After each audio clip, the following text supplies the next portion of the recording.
नमस्कार, म हरिप्रसाद खतिवडा।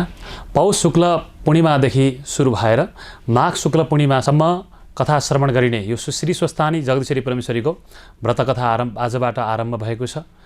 आजको कथा यस केन्द्रबिन्दु टिभीबाट हजुरहरूले प्रत्यक्ष रूपमा सुनेर कथाको श्रवण गरेर यो सत्कर्ममा मन लगाउनु हुनेछ भन्ने मैले विश्वास लिएको छु।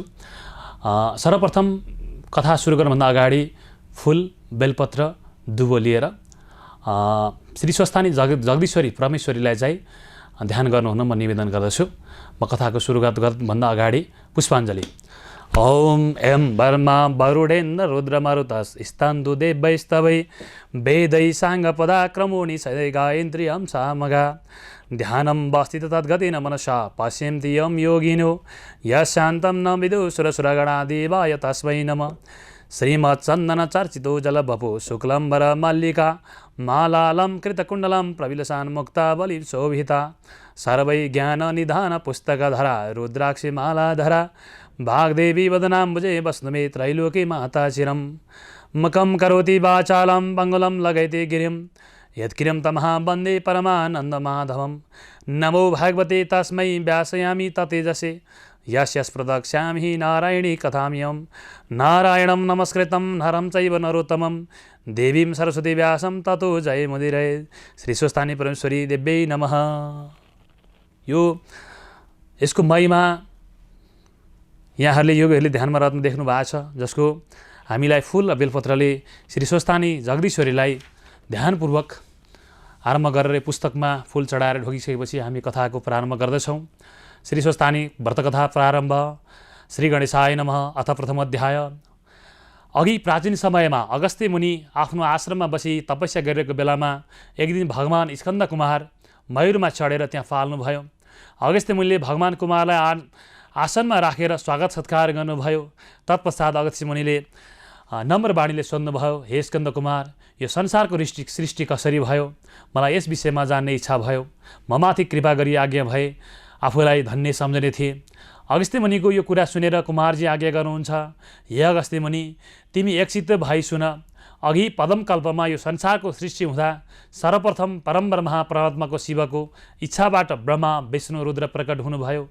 यहाँहरूको शक्तिस्वरूप त्रिगुणमयी पराशक्ति भगवती प्रकट हुनुभयो। यी महामायालाई कसैले पनि बस गर्न सक्दैनन्। तिनै माया शक्तिभन्दा पर शान्ति पद छ, त्योभन्दा पनि पर शान्ति पद छ, शान्ति पददेखि नि पर विद्यापद छ, त्यहाँदेखि पनि पर प्रतिष्ठा पद छ, त्योभन्दा पनि पर निवृत्त पद छ। यस संक्षेपले गरेर ईश्वर प्रेरित सृष्टिको वर्णन गरियो। यसको जुन क्रमले सृष्टि हुन्छ त्यही क्रमले संहार पनि हुन्छ। यी पाँचै पदका कारण सृष्टिको सञ्जाल भएको छ, जुन कारणले यो जगत पाँच कलाले व्याप्त भइरहेको छ। यस प्रकारले अव्यक्त ईश्वर आत्मादेखि अधिष्ठित हुनुहुन्छ। महापददेखि विशेष पदसम्म उत्पत्ति हुन्छ, तर यसमा अव्यक्त र जीवनको क्रतुत छैन। प्रकृति अचेत हुनाले, जीवात्मा अज्ञानी हुनाले परमाणु आदि जो छन् ती सबै अचेतन नै छन्, बिना कारणले स्वयं आफै हुन सक्छ भनी कुनै विद्वानहरूले भनेका छैनन्। हे अगस्त्य मुनि, यस कारणले यो जो कार्य गर्दछ हेतुयुक्त हुन्छ, सबै शक्तिमान सर्वज्ञ हुन्छ, अनादि पुरुष सदा ऐश्वर्यादिले युक्त हुनुहुन्छ। यहाँ जगतका महेश्वर पनि हुनुहुन्छ। महत आदिको परिणाम गर्ने जो उहाँले सर्वज्ञ शासन गर्नुहुन्छ। त्यस कारणले सत्पुरुषलाई दृढ निश्चय छ, भगवानको यो शक्तिलाई अल्पज्ञहरूले ग्रहण गर्न सक्दैनन्। जब सृष्टि कार्य प्रारम्भ हुन्छ उहाँदेखि लिएर जहाँसम्म प्रलय अर्थात् संहारको समय आउँछ त्यहाँसम्म ब्रह्माको 100 वर्ष व्यतीत हुन्छ। यही अव्यक्त जन्म ब्रह्माको आयुको क्रम हो। ब्रह्माका आयुको आधा भागलाई प्रारब्ध भनिन्छ। जब दुई प्रारब्ध व्यतीत हुन्छ तब ब्रह्माको आयु व्यतीत हुन्छ। त्यसपछि अव्यक्त आत्मा कार्यलाई पनि साथ लिई आत्मात्मा रहन्छ। तब यो ब्रह्माण्ड आत्मामा रही विकारयुक्त हुन्छ। आफ्नो धर्मले श्री प्रधान पुरुषलाई रहिरहन्छन्। तब दुई गुण तम र सत्व पनि समान भइरहन्छन् र सर्वत्र व्याप्त भई फैलिरहेका हुन्छन्। गुणले समान हुँदा तमोमय हुने हुनाले यी एक अर्काबाट भिन्न भिन्न रहन सक्दैनन् र वायुले शान्त गराएको निश्चल जल झैँ थाहा पाउन सकिँदैन। तस जगतको अज्ञात समयमा उनै महेश्वरी देवी प्रधान पुरुषको साथमा रही माया महायोगले प्रवेश लिई शोभित हुनुहुन्छ। त्यसपछि प्राणीको सृष्टि गर्ने हेतुले इच्छा भएपछि आज्ञाले अव्यक्तदेखि सृष्टि हुन्छ, जुन परात्माको मायाले यो सम्पूर्ण उत्तरोत्तर सृष्टि विचित्र मनोधरहरूले विविध भई समाप्त हुन्छ।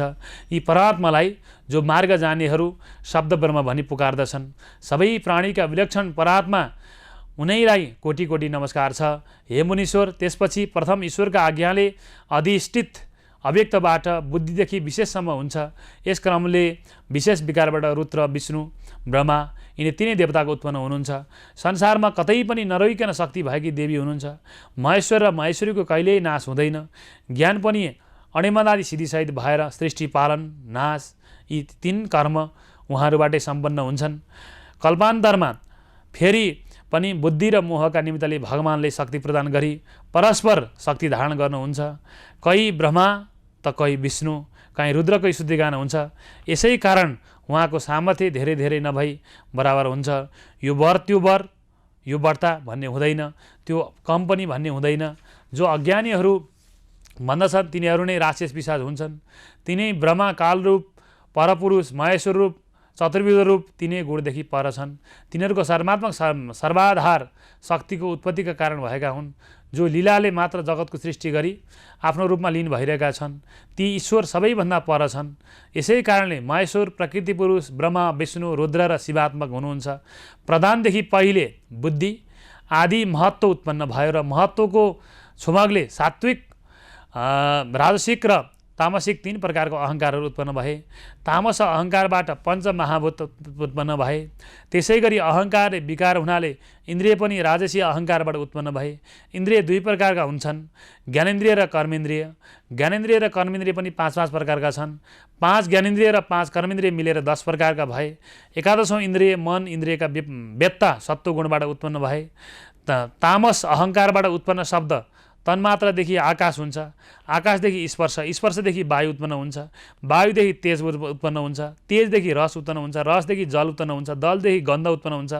गन्धदेखि पृथ्वी उत्पन्न भई पञ्चमहाभूतदेखि चराचर जगतको उत्पत्ति भई पुरुष अव्यक्तका अनुग्रहले महतदेखि विशेषसम्मका यी अण्डको उत्पन्न भयो, जहाँ ब्रह्माको कार्य र कारण सिद्ध भयो। तब यस अण्डमा ब्रह्मा संज्ञा भएका क्षेत्रज्ञ बुद्धिमा प्राप्त भए। यही प्रथम शरीर हो। यसलाई पुरुष भन्दछन्। प्राणीका अधिकर्ता ब्रह्मादेखि उत्पन्न भई सृष्टिकर्ताको अभिमानयुक्त उपमार रहित ज्ञान, वैराग्य र लक्षणयुक्त धर्म ऐश्वर्यलाई ब्रह्मकारी भनिन्छ। जसको मनमा जे इच्छा छ सो अव्यक्तदेखि उत्पन्न हुन्छ। यसले 3 गुणलाई बस गरेको छ। जो गुण त्यसको अपेक्षा गर्दछ त्यो स्वभावैले सापेक्ष छ। आफ्नो आत्मालाई 3 प्रकारसँग भाग लगाएर 3को क्रम प्रवृत्त हुन्छ। यिनै 3 गुणले उत्पन्न, लय र पालन गर्दछन्। सृष्टि कर्ममा चतुर्मुख ब्रह्मा, संसारमा रुद्र, पालनमा तिनै पुरुष विष्णु कहलिन्छन्। यसै कारणले तिनै अवस्थामा स्वयं रूपमा निर्गुण शिव रहनुहुन्छ। ब्रह्मत्वमा सत्वगुण रजोगुण, कालत्वमा तम र रजोगुण रहन्छ। विष्णुत्वमा केवल सत्व मात्र रहन्छ, निर्गुण गुणहीन हुन्छ। यसमा सत्व, रजो र तमो कुनै पनि गुण हुँदैन। यस प्रकार गुण र बुद्धि 3 प्रकारका हुन्छन्। ब्रह्मत्वबाट लागेको रचना कालत्वमा सङ्घार हुन्छ। पुरुषोत्तमा व्यापार रहित केवल दर्शन मात्रले पालन कार्यको सिद्ध हुन्छ। यस्ता प्रकारले भगवानका 3 कर्म छन्। यस्ता 3 प्रकारका भाग लाग्नाले तिनै भगवानलाई त्रिगुण भनिन्छ। 4 प्रकारका भाग लाग्नाले उहाँलाई चतुर्व्यूह भनिन्छ। आदि हुनाले आदि पुरुष, अजानमा हुनाले अज पनि भनिन्छ। सुवर्णको जो मेरु पर्वत छ त्यहाँ परमात्माको गर्भाशय हो। जल, समुद्र, पर्वत जरायो। यसै अण्डमा पनि सबै लोक स्थिर रहन्छन्। यिनका अन्तरमा संसार, चन्द्रमा, सूर्य, ग्रहण, वायु, नक्षत्र सहित सबै स्थिर छन्। यो खण्ड जलदेखि 10-12 गुणा बढी व्याप्त छ। आकाशका कारण वायु व्याप्त छ। आकाश पञ्चभूतले घेरिएको छ। भूतादि मतले ठुलो व्याप्तले व्याप्त छ। यसैले ब्रह्माण्ड र प्रकृतिको 7 आवरण व्याप्त छ। प्रकृति सहितका 8 पक्ष भई परस्पर प्रादुर्भाव हुँदा जगतलाई धारण गर्दछन्। आधारहरूका भावले ती विकारीमा कछुवाका शरीर झैँ फैलाउने र खुम्चाउने हुन्छ। यही व्यक्त विकारलाई नै उत्पन्न गरी पछि सङ्घार पनि गर्नुहुन्छ। यो सबै जगत प्रभोक्त कर्मले उत्पन्न भई अव्यक्त प्रकट हुँदा यस्तै प्रलयको उल्टो गुणको पनि सम र विषम उत्पन्न भई गुणले लय भएको बिचमा सृष्टि हुन्छ। ब्रह्माका कारण ब्रह्माण्ड हुन्छ। ब्रह्माको क्षेत्र हुनाले यसलाई ब्रह्मक्षेत्र भनिन्छ। यस्तै प्रकारले कोटि खण्डले फैलिनाले प्रधान, तल बीचमा माथि भाग भएर रहेको छ। जुन स्थानमा ब्रह्मा, विष्णु, भगवान रुद्र रहनु भएको छ। प्रधानबाट रचना भई समूहका सन्नतिलाई प्राप्त भई जगतको सृष्टि हुन्छ। तिनै व्यक्तबाट अव्यक्तसँग अण्ड उत्पन्न भई अण्डबाट ब्रह्मा उत्पन्न हुनुभयो, जसले सम्पूर्ण जगतको सृष्टि गर्नुभयो। जीवको आवरणको संस्कृतिले मैले वर्णन गरेँ। यी सबै चराचर जगत अन्त्यकालमा प्रलय हुन्छन्, फेरि समयमा आफ्नो उत्पत्ति पनि हुन्छ। यो सबै भगवानको लीला मात्र हो। सृष्टिकर्ता ब्रह्मा प्रधान प्रकृतिदेखि प्रादुर्भाव भएकाले उहाँ रक्तवर्णयुक्त हुनुहुन्छ। ब्रह्माले नै जगतको सृष्टि गर्ने हुनाले सृष्टिको आदिकालमा 8 विकारहरूमा उत्पन्न गरी अन्त्यकालमा भगवान रुद्रले संहार गर्नुहुन्छ। महेश्वरको लीला यस्तो छ, ती केवल सङ्कल्प मात्रले पनि उत्पन्न हुन्छ। हे मुनीश्वर, गएको आयु जो काल वर्णन गरियो त्यसलाई प्रारब्ध भनिन्छ। सृष्टिमा जम्मा सत्य, त्रेता, द्वापर, कली गरी 4 युग हुन्छन्। तिनीहरूलाई सत्ययुगमा 17,28,000 वर्षको हुन्छ, त्रेता युग 12,86,000 वर्षको हुन्छ, द्वापर युग 8,64,000 वर्षको हुन्छ, कलियुग 4,32,000 वर्षको हुन्छ। सत्य, त्रेता, द्वापर, कली 71 पटक घुम्दा एउटा मनु र एउटा इन्द्रको समय सकिन्छ। त्यस्तै मनु र इन्द्र जम्मा 14वटा हुन्छन्। 14वटा इन्द्र र 14वटा मनुको पालो सकिँदा सृष्टिकर्ता ब्रह्माजीको 1 दिन हुन्छ। त्यस्तै गरी रात पनि त्यति लामो नै हुन्छ। यसलाई 1 अहोरात्र भनिन्छ। यसै गरी महिना वर्ष गर्दै ब्रह्माजीको 100 वर्षको आयु हुन्छ। ब्रह्माको 1 वर्षको विष्णुको 1 दिन हुन्छ। साथै विष्णुको 1 वर्षको रुद्रको 1 दिन हुन्छ। त्यसैले अव्यक्त निर्गुण भगवानको समय गणना गर्न सकिँदैन। हालसम्म ब्रह्माको आयु 51 वर्ष र 1 दिन मात्र बितेको छ। कतिवटा ब्रह्माजी उत्पन्न भइलए भन्ने लेखाजोखा छैन भन्नेसम्म कथा प्रथमधाम बताएको छ। फुलेर नमस्कार। इति स्कन्द पुराणे केदारखण्डे माघ माधे कुमार अगस्त्य सम्मादेव श्री स्वस्थाने पुनः कथाम सृष्टिकरण वर्णन नाम प्रथमोऽध्याय अथ द्वितीयोऽध्याय। श्री कुमारजी आज्ञा गर्नुहुन्छ, हे अगस्त्य मुनि, कुमारजी आज्ञा गर्नुहुन्छ, पहिले यो संसार पदमकल्पमा जलमय थियो। त्यहाँ परमब्रह्मा अव्यक्त स्वरूपको कल्पबाट उत्पन्न हुनुभयो र महाविष्णुको नाभिदेखि सहस्रदल कमल उत्पन्न भयो। त्यसै कमलमा निर्गुण शिवको दायाँ हातमा ब्रह्मा उत्पन्न भएर विष्णुको नाभिमा उत्पन्न कमलमा बसी संसार सृष्टि गर्ने विचार गर्न लाग्नुभयो। त्यस समयमा विष्णु भगवानले आफ्नो कान कोट्याउँदा औँलामा आएको कानेगुजी समुद्रमा फाल्दा त्यो 2 टुक्रा भयो र सो विष्णुको कानेगुजीदेखि वीरपराक्रम मधु र कैटव नाम गरेका 2 दैत्य उत्पन्न भए।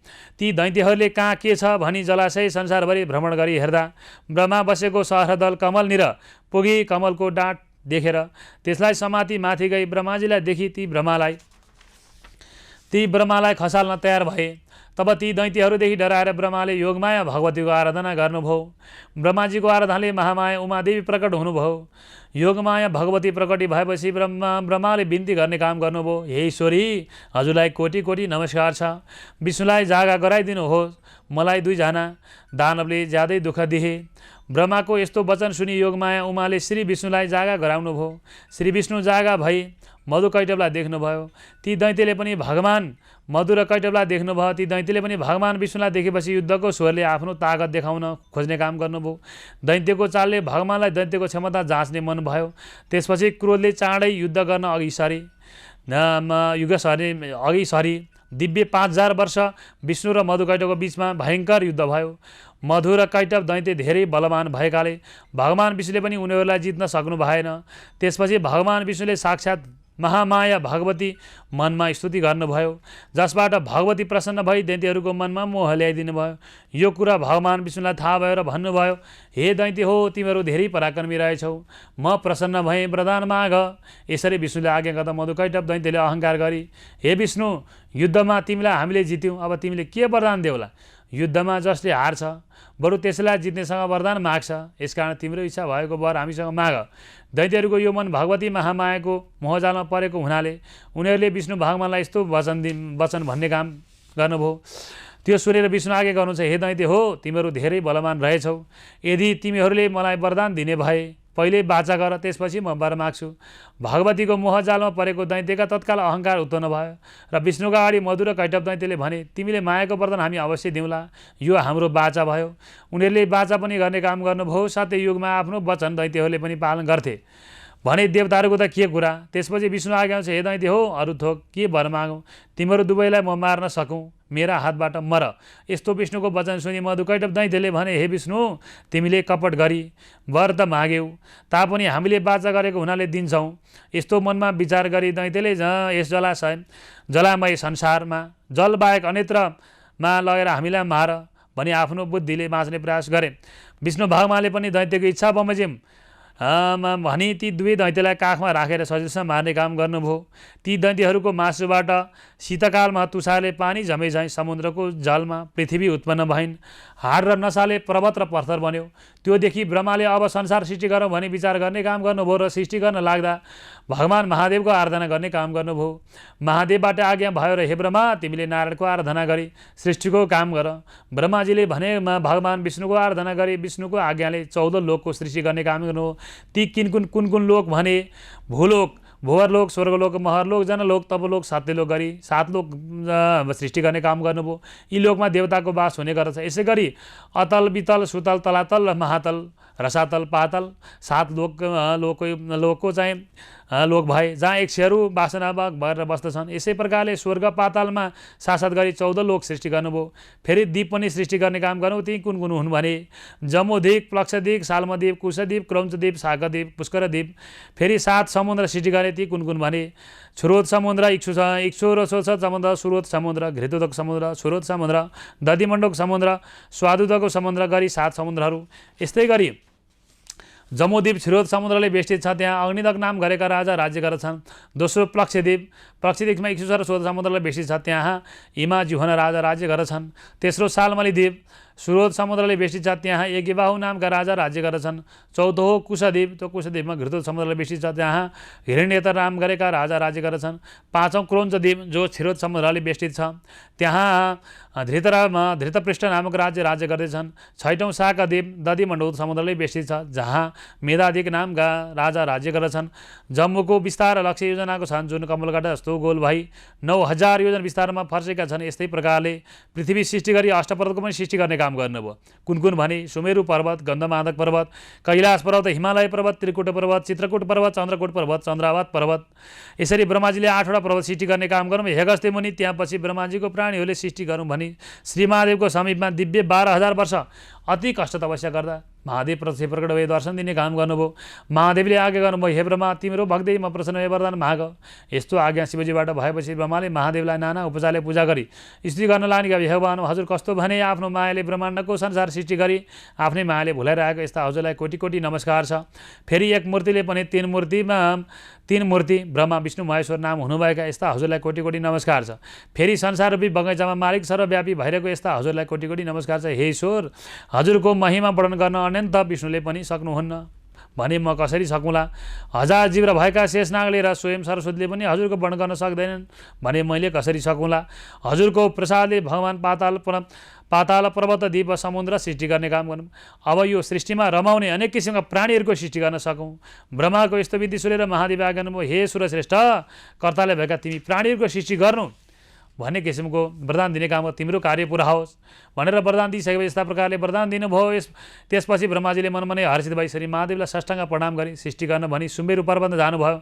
सृष्टिका क्रममा ब्रह्माजीले सर्वप्रथममा शिवलोक, विष्णुलोक, ब्रह्मालोक, उमालोक, स्कन्दलोक, स्वर्ग आदि लोकहरूको सृष्टि गर्ने काम गर्नुभयो। फेरि सुमेरु पर्वतमा पूर्व दिशामा अमरावती सृष्टि गर्नुभयो, आग्नेय कोणमा शुद्धावती सृष्टि गर्नुभयो, दक्षिण दिशामा आमपुरी सृष्टि गर्नुभयो, नैऋत्य कोणमा कृष्णावती सृष्टि गर्नुभयो, पश्चिम दिशामा श्रद्धावती सृष्टि गर्नुभयो, वायव्य कोणमा गन्धावती सृष्टि गर्नुभयो, उत्तर दिशामा अलकापुरी सृष्टि गर्नुभयो, ईशान कोणमा यशोमती सृष्टि गर्नुभयो।